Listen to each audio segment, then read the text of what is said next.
Hello, it's Ren Presents time.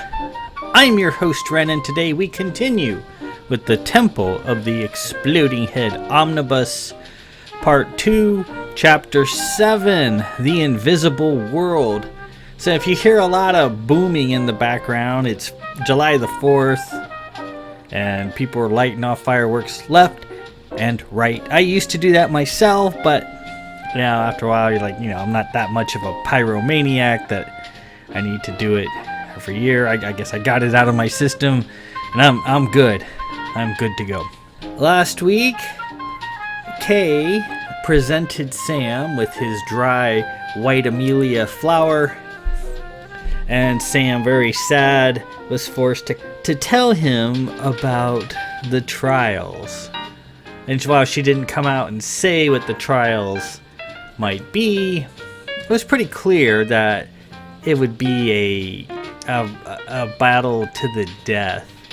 If she gave him the white Amelia and he accepted it, and their relationship becomes publicly known, then she's going to be compelled to kill him if she can, unless he is able to subdue her, and then it's over with. And that's why Sam was always keen on Kay to study his gifts. She thought, well, maybe he'd have a fighting chance if his gifts were developed, because obviously as a monoma, Sam is much stronger, much faster. He's got gut-rending claws that could probably do Kay in pretty fast. But as Sam learns, and the readers learn, that the Vith have been facing huge challenges for centuries, and that's something a Vith is expected to do: face a challenge, overcome a peril, and not shrink from it. And Kay tells Sam that they have a custom or a belief in Vith lore that the dead sit in the afterlife and watch the doings of the living, and if the living is worthy, they will hold hands and lend them their power, which is why the Vith don't generally feel fear. They're fearless, and they don't get cold. They're immune to the cold, and they say that's because of the dead ancestors holding hands. And Kay says, well, you might think I wouldn't stand much of a chance, but I would find a way to survive. And Sam is elated. She's like, wow, I underestimated you. Shame on me. How could I do that? And then Kay says, well, okay, I've proved that I'm able to hear some of your secrets. Let's hear them all. I want to know all the rest of your beliefs and secrets. And she says, well, my beliefs are very silly, and I don't really understand them myself, but if you study your gifts, and when I'm satisfied, I will tell you everything. And then Sam disappears on him again. This week we continue on as Kay learns a bit more about himself and some of the things that have been going on behind the scenes. It's not too long of a chapter, but there's a fair amount to it. So let's get rolling. The Temple of the Exploding Head Omnibus, Book 1, The Dead Held Hands, Part 2, Chapter 7, The Invisible World. We used to be evil once, and the gods are still punishing us.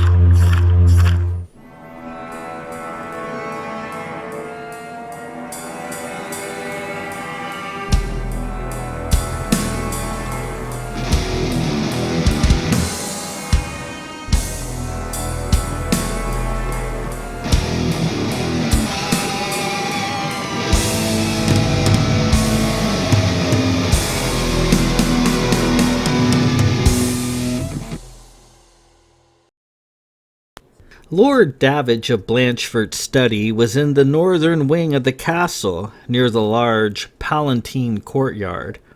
It was a spacious, multi-storied edifice adjacent to Mother's study, which was of a similar size and configuration. As Lord Davidge was usually away in his starship, the New Faith, the study was normally locked up. "Well, Kay," Davidge said, "this is a surprise." You've never taken a assertive interest in your gifts before. I'm very pleased." David sat behind his ancient desk, going over any number of forms and obligations of the house that backed up while he was away. Mother was sitting in her favorite chair next to the desk. She was wearing a vermilion gown of fine fabric. She held a steaming coffee cup. "What's brought this on, Kay?" she asked. "Oh, I believe it's time I took an interest in such things, Mother. I'm not a child anymore." "Well, fine then. Well done," Mother said. David set his papers aside and smiled. He was in his usual fleet uniform with its embroidered collar and black sash. His hair, aside from its blue color, was near identical to Kay's and was pulled back into a tail. "Indeed. Well, let's to it then. This is most convenient, as there is a ledger I need up on the third balcony." He pointed. High above the floor of the study was a third-story balcony lined with shelves and books. A large portrait of Mother was also up there, framed and lit up. "Can you get it for me, please? I wish to observe your technique." Davidge and Sigillus watched with interest as Kay stood and centered himself. After about a minute, he appeared on the balcony with a crash of wind. He searched around and pulled a ledger off one of the shelves. "Not this one?" he asked, showing it to Davidge. "That's the very one, in fact," Davidge said. Kay straightened and again began the long, unwieldy process of wafting, eventually appearing with the usual fuss of wind and scattering papers. He handed Davidge the book. How was that?" Davidge and Sigillus looked at each other. "Well, Kay," he said, "perhaps you... What your father is trying to say, Kay, is your form is appallingly bad," Mother said.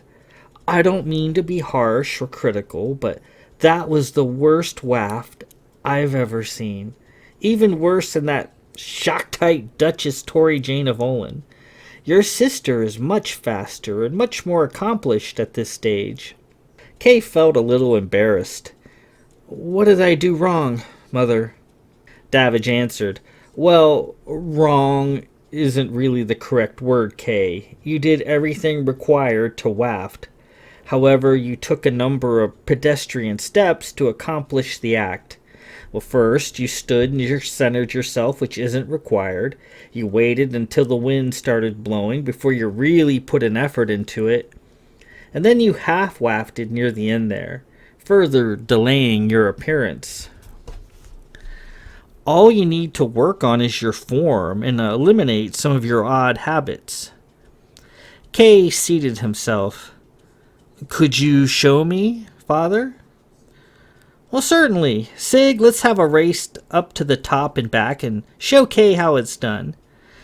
Mother took a sip from her coffee cup and then set it aside.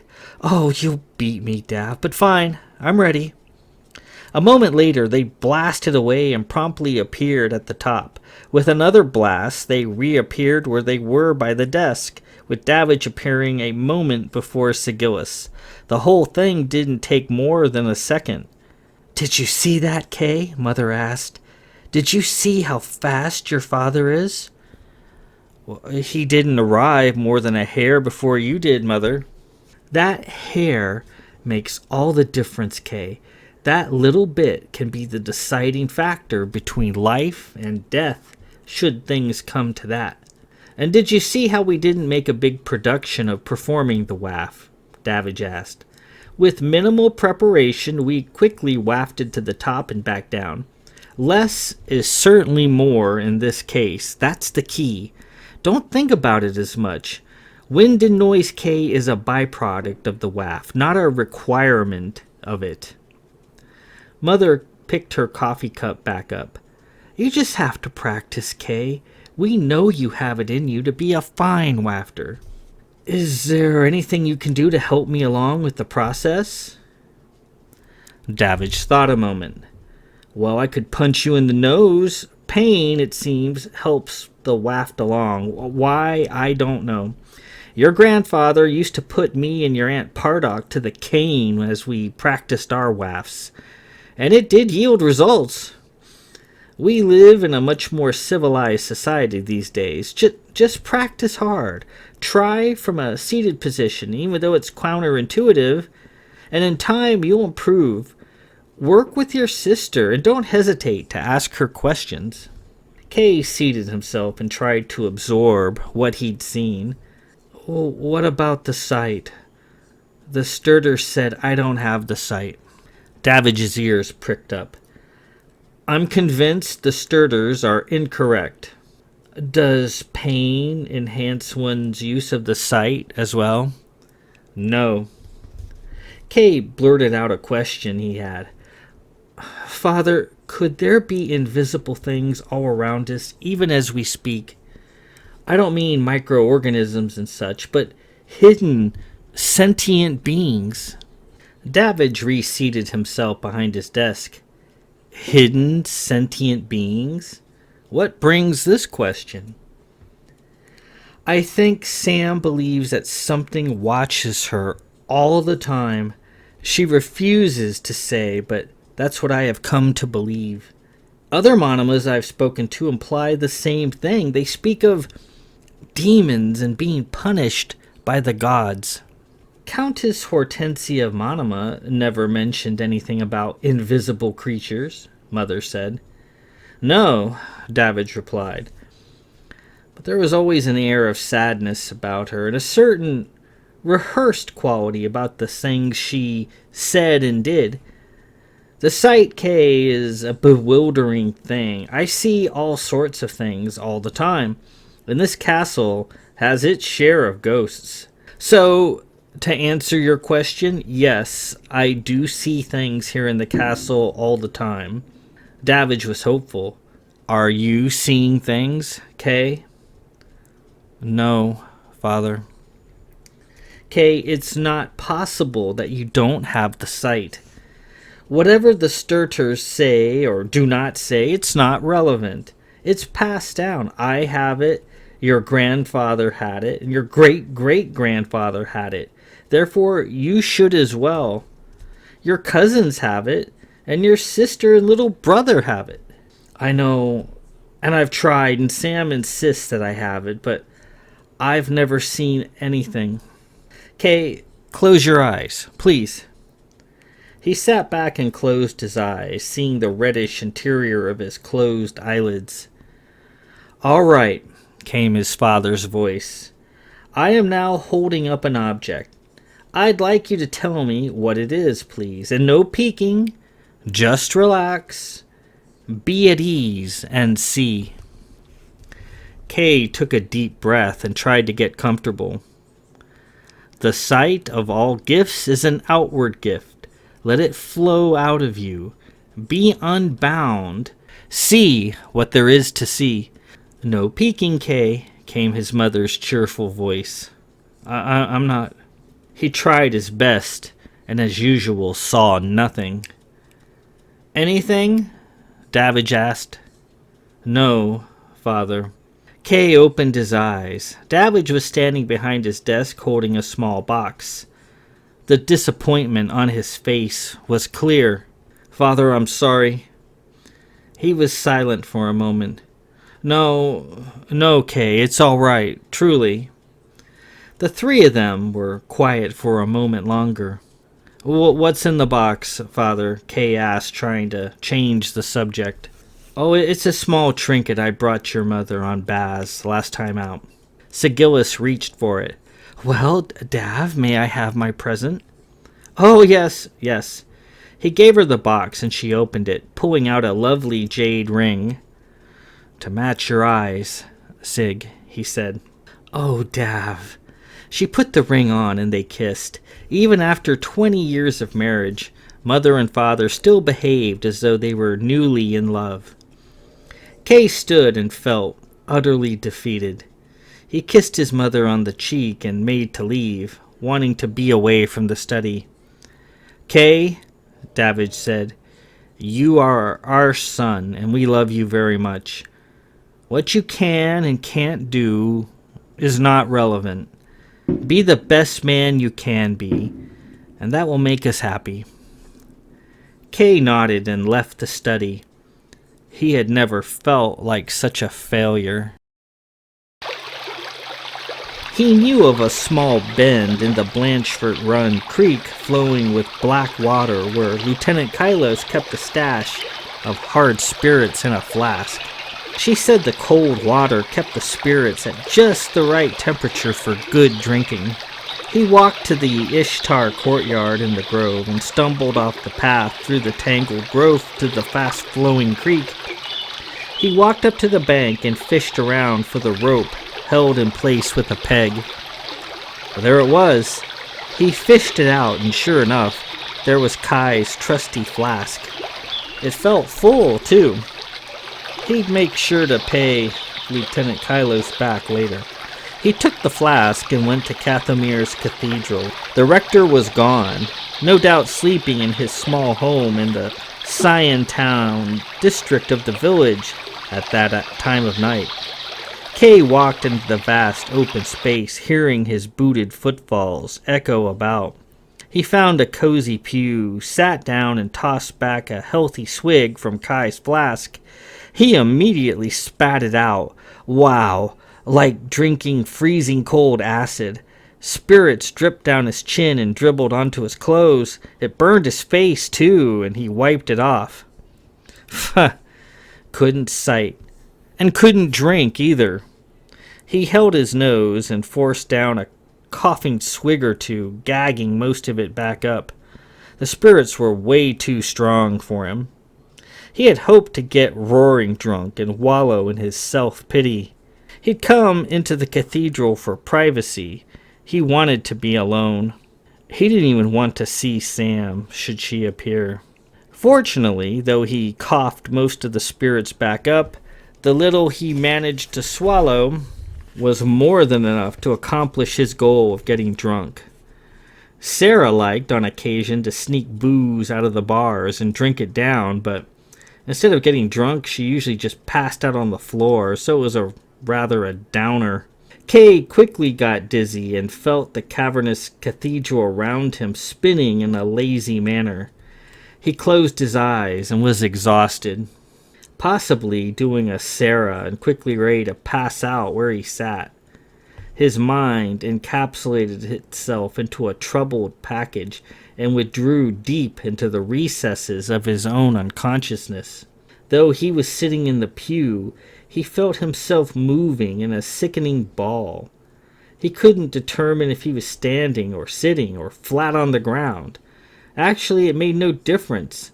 He thought he opened his eyes, but couldn't see. Everything was a muddled sort of amber color, as if he were on the bottom of a muddy lake looking up at the sun. He thought he felt something nudge him.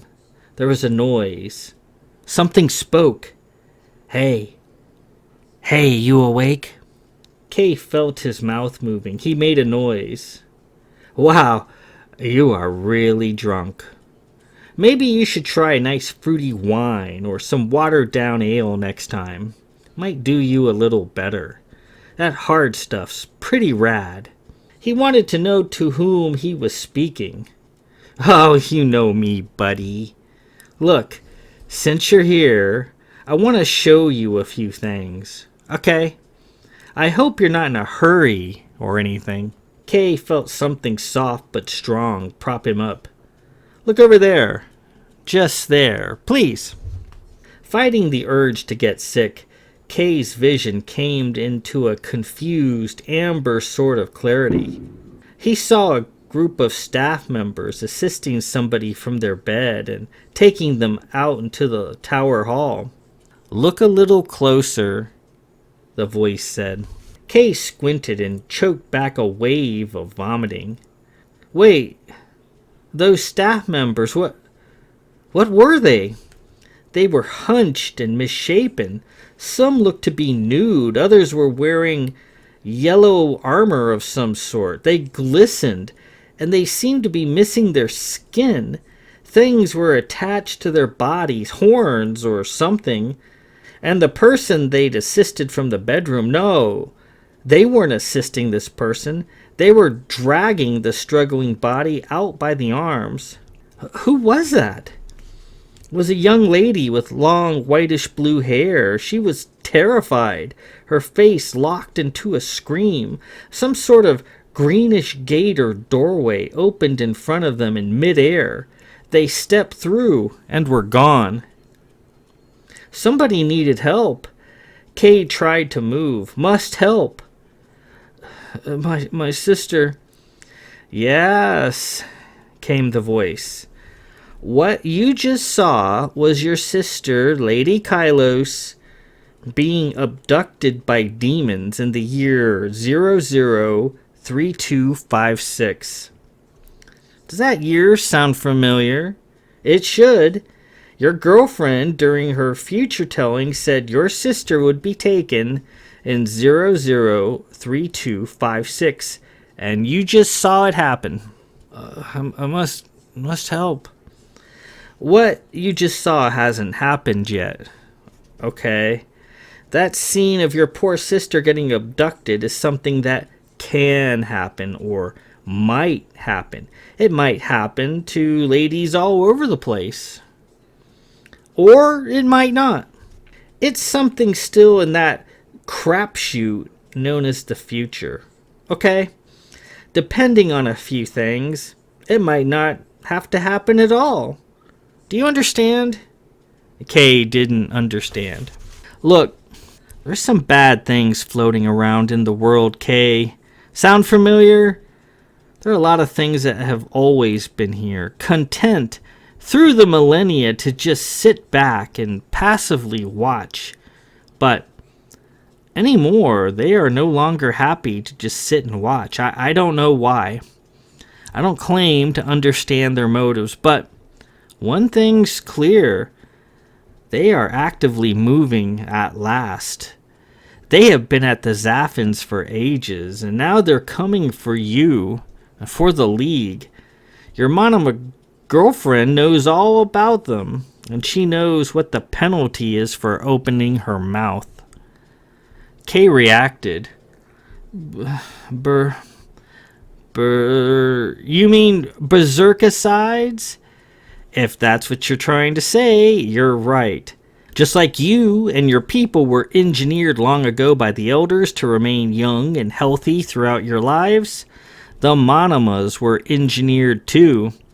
In fact, they've been engineered many times. Long ago, right here on Cana, they were a pretty horrific people, killing and eating everything, and they worshipped an equally horrific god in a temple in the ground. They called this place Tevlaprada. You know Anui pretty well, right? There's another language the Monomas speak called Sisterel. It's a religious language they use.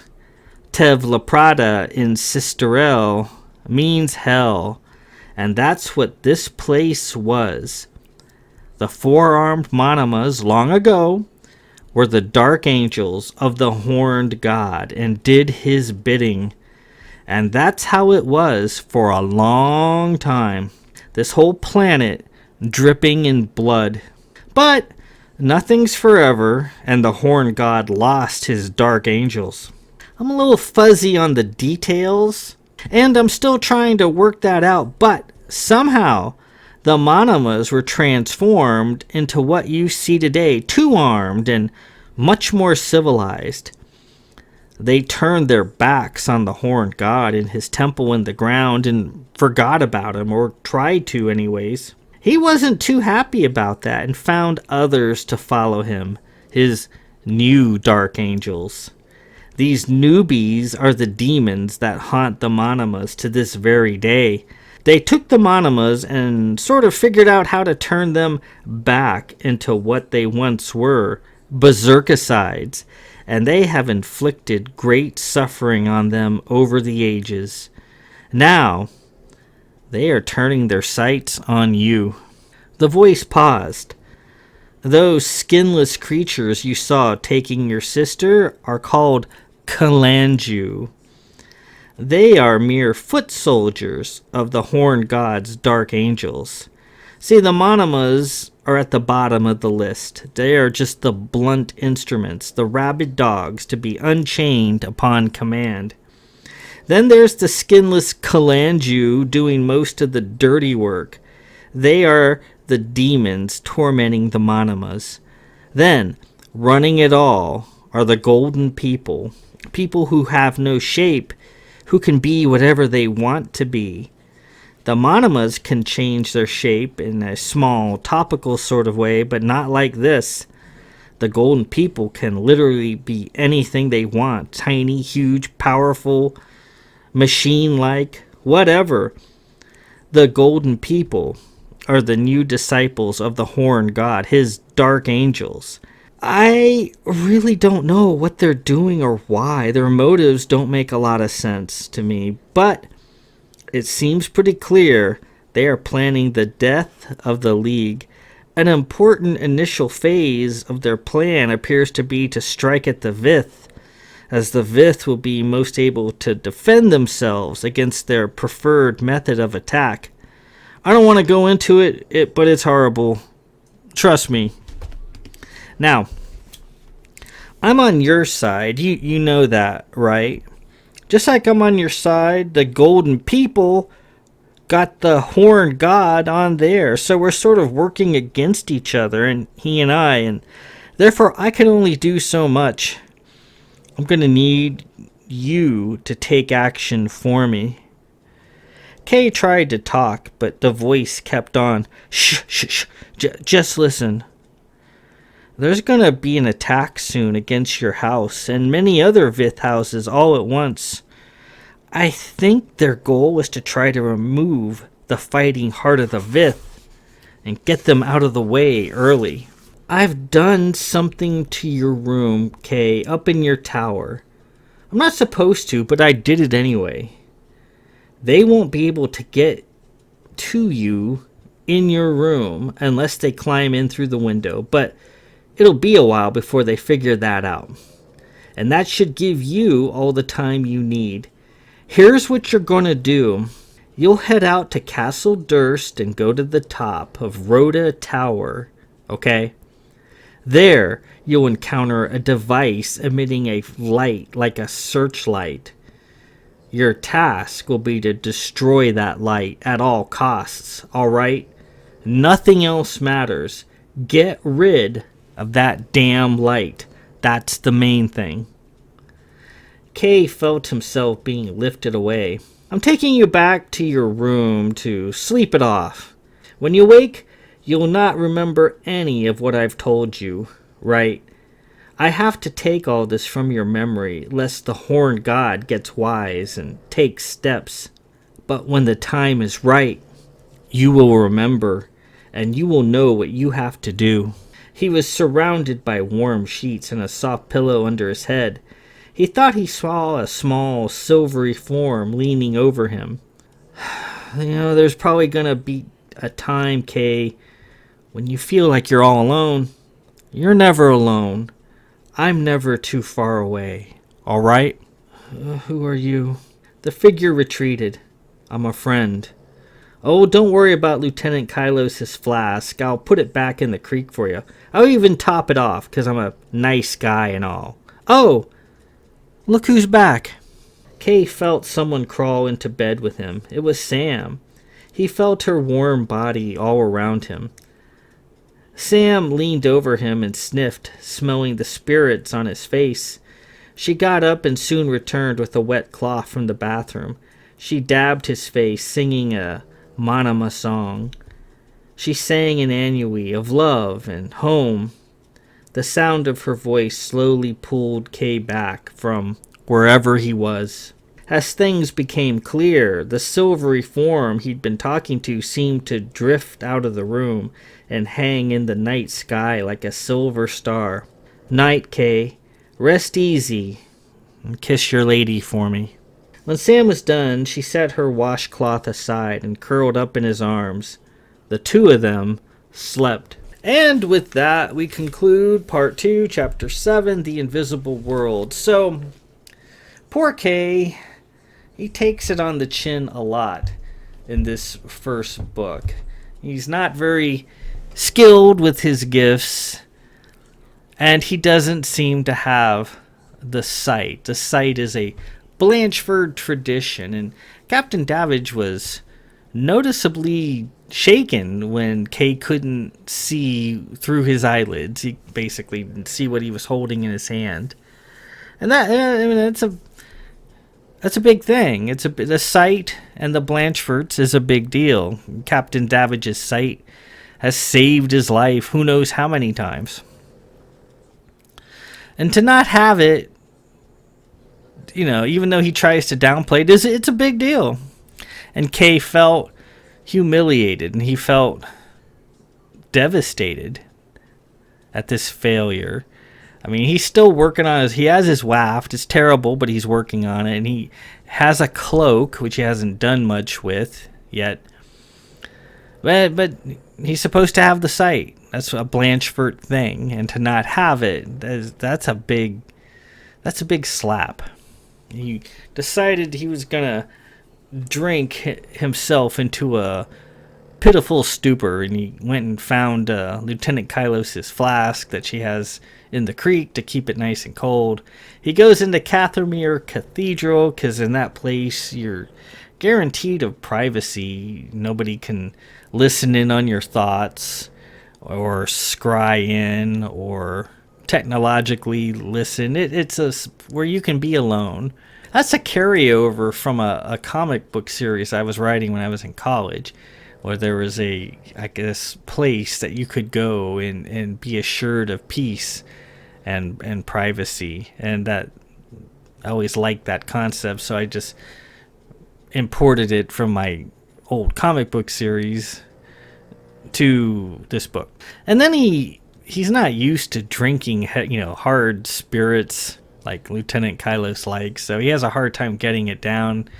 But he does manage to get drunk, and then he starts hearing a voice, and the voice shares with him a few things that trouble the Monomas, some of the secrets that they have. The spirit basically tells him, they've got these creepy Kalanju, and they also have the Golden People. So in case that's kind of confusing, I always think that I didn't lay that out as well as I could have. So the Monomas long ago were the dark angels of this vicious god known as the Horned God, and they actually built a temple in the ground, and the Horned God reveled in blood and death. And the Monomas were who were four-armed at the time and extremely vicious, were his dark angels. And the Horned God would lure in people from afar, aliens basically, to Cana, because Cana is a very idyllic world. It's like it didn't really have a whole lot of people in it at the time.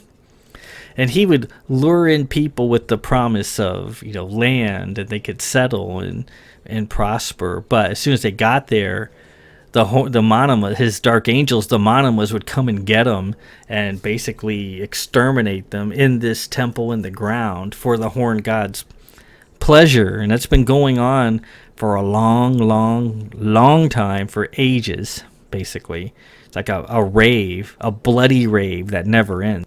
And the voice wasn't quite clear about certain things, but somewhere along the way in the past, the Monomas became much less savage, and they lost a pair of arms in the process, and the voice wasn't quite sure how that happened.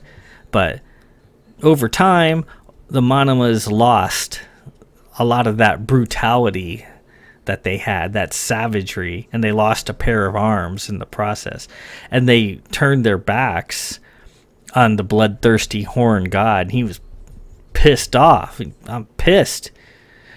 So eventually, new creatures came to him in this temple in the ground, where he raged by himself for who knows how long, and offered themselves up as his new Dark Angels. And these Dark Angels were the golden people that the voice mentions. These apparently shape-shifting creatures whose logic is unknowable, who came and offered themselves to be the servants, the new Dark Angels of the Horned God. And the golden people make use of these monsters called Kalanju with no skin, really gross, lots of atrocities performed on their bodies. And it's the sort of like you never see the head honcho of something.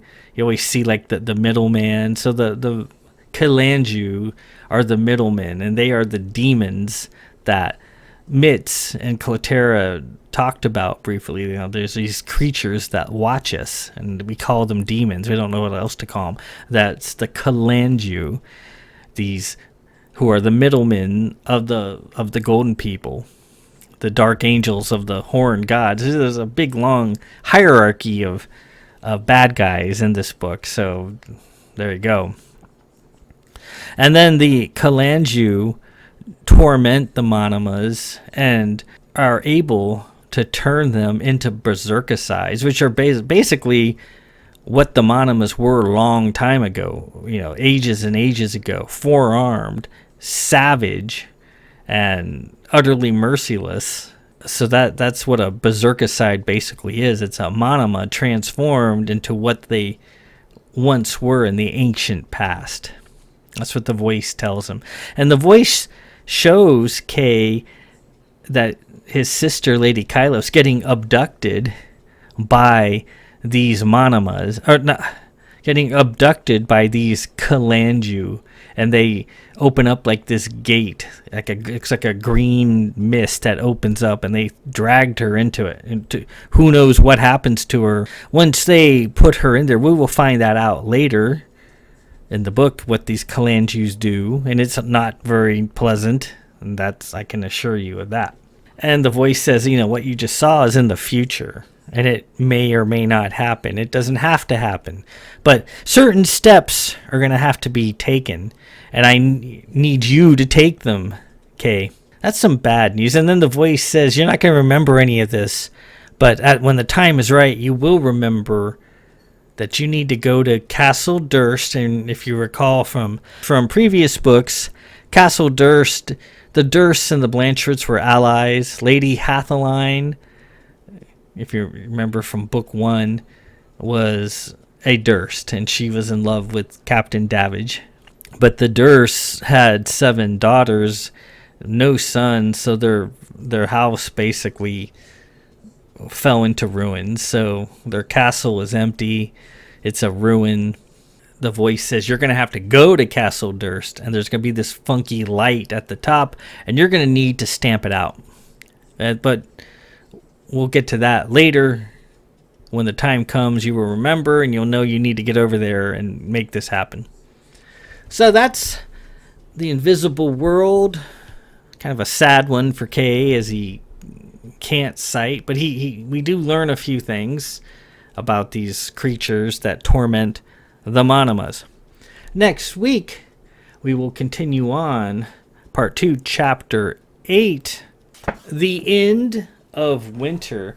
And so we've seen Kay's cousins, Lady Sarah, Lord Philip, and we've met them at the Falling in Love ball briefly, but next week they return, and craziness ensues after that. Because we know Lady Sarah doesn't like Monomas at all, and Sam isn't really willing just to step aside anymore and let Kay hang out with his cousins all winter while she hangs back. She wants to not do that anymore. So we'll find out what happens next week, the end of winter, when Lady Sarah and Lord Philip return. Until then, this is Ren Presents. I'm your host, Ren. Peace out.